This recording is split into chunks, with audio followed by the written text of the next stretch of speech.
Now,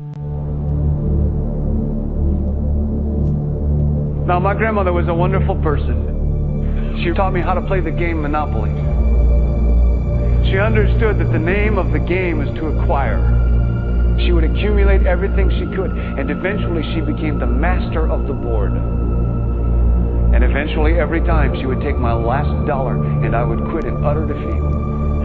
And then she would always say the same thing to me. She'd look at me and she'd say, "One day, you'll learn to play the game." One summer, I played Monopoly with a neighbor almost every day, all day long. We'd play Monopoly for hours. And that summer, I learned to play the game.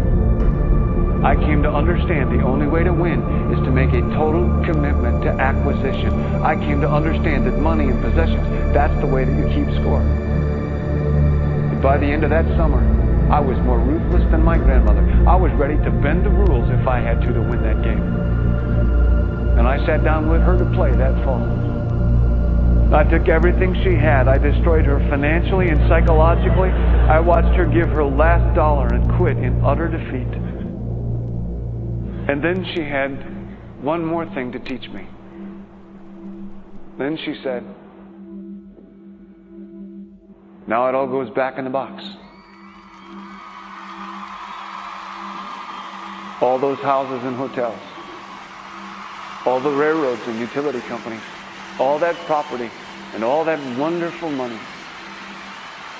Now it all goes back in the box.